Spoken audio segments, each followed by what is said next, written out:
మతం ఎప్పుడు మనిషిని చంపుతుందండి. క్రైస్తవ్య మతం కాదు, మార్గం. అందుకే మనిషిని చంపమనో, మనిషిని నాశనం చేయమనో, మనిషిని పాడు చేసే బోధలు క్రైస్తవ్యంలో ఉండవు. క్రైస్తవ్యం మతం కాదు. మతంలో ఉన్న ప్రతి ఒక్కడు ఇలా మూర్ఖ పనులు చేస్తాడు. మూర్ఖంగా చంపారు ఆ రోజు స్టెఫన్ని. ఎవరిని నిజంగా మీరు ఆలోచించండి. ఒక వీరుడు చచ్చిపోయాడు ఆ రోజు రాళ్ళ దెబ్బలతో. చచ్చిపోయిన ఆయన పాదాల చెంత నుండి మరొక వీరుడు పుట్టాడు. ఎవరు? పౌలు. ఈరోజు ప్రవీణ్ పగడాల గారిని చంపేస్తే ఆయన పాదాల దగ్గర నుంచి మరొక వీరుడు పుడతాడు ఆయన మరణాన్ని చూసి. అంటే చంపటం మీకు మీరు హాని చేసుకోవటం. మీరు ఏదో విజయం సాధించాలనుకున్నారు కాదు. చంపితే క్రైస్తవ్యానికి విజయం. చంపితే ఆయన ఆత్మ చక్కగా పరదేశికి వెళ్ళిపోయి వీర మరణం పొందావు నా కొడుకు అని ఆయన విజయం సాధించాడు. ఆయన బట్టి ఇంకొక వీర సైనికుడు అక్కడ లేస్తాడు. క్రైస్తవ్యానికి క్రీస్తు వలన ఎప్పటికీ విజయమే తప్ప ఈ తాటాకు చప్పుళ్ళకి ప్రాణాలు తీసేస్తామంటే బెదిరేవాడు క్రైస్తవుడు మాత్రం కాదు. క్రైస్తవుడు అనగానే బైబిల్లో ఒక వచనాన్ని బాగా విశ్వసిస్తాడు. ఏంటో తెలుసా? వాడు బాప్తిస్మం తీసుకున్న రోజు, బైబిల్ పట్టిన రోజు, క్రీస్తు కొరకు బ్రతకడం ప్రారంభించిన రోజే నేను హతసాక్షిని అనుకునే బైబిల్ పడతాడు. నాకు చావు వస్తుంది అనుకునే బైబిల్ పడతాడు తప్ప ఈ తాటాకు చప్పుళ్ళకి భయపడేవాడు ఎవడో అలా వీరోచితమైన పోరాటాలు క్రైస్తవ్యం తరపున చేయడు. బైబిల్ ఏమనుందో తెలుసా? పౌలు గారు మాట్లాడుతున్న మాట ఇది. 36వ వచనం, రోమీయులకు రాసిన పత్రిక 8వ అధ్యాయం 36వ వచనం. ఇందును గూర్చి వ్రాయబడినదేమనగా, ఇందును గూర్చి వ్రాయబడినదేమనగా,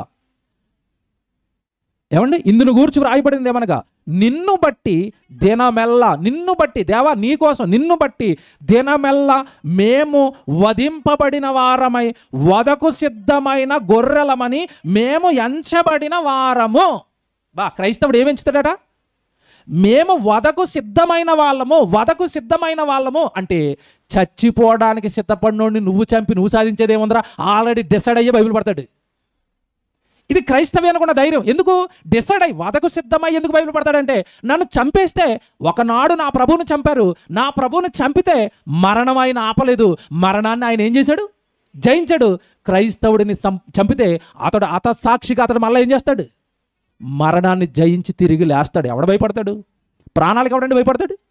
చంపితే ఎవడండి వెనకెల్లా వధింపబడిన వారం అంటే ఏ ఒక్క దినాన్నో మాకు వధ వస్తుంది, మరణం వస్తుంది, చావు వస్తుంది. బిరడే మేము రెడీగానే ఉన్నాం.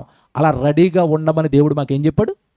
శాసనం, ప్రవక్తల నోట ప్రవచనం రాయించాడు. అది మరలా క్రైస్తవ్యమా మీకు జ్ఞాపకం చేస్తున్నానని ఏమండి పౌలు గారు తనున్న తరంలో ఈ మాట జ్ఞాపకం చేస్తాడు. క్రైస్తవుడికి ఎప్పుడు ఏంటట?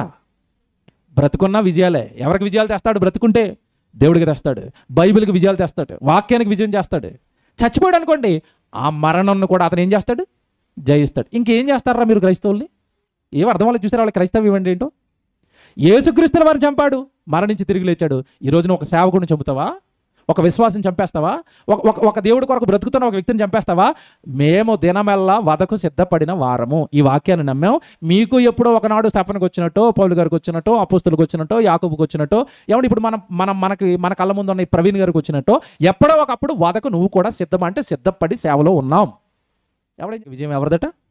మనదే. ఆయన హతసాక్షి. రోజు చక్కగా దేవుడి దగ్గరికి వెళ్ళిపోతాడు, ఆత్మను రక్షించుకున్నాడు, విజయం. కానీ చంపిన వాడికి ఉంటుంది అసలు సంగతే. ఆయన రక్తం మొరపెడతాం చూశారు, ఆయన రక్తం భూమి మీద ఒలికింది చూశారు. ఆ రక్తానికి దేవుడు తప్పనిసరిగా ఏం చేస్తాడు? న్యాయం చేరుస్తాడు.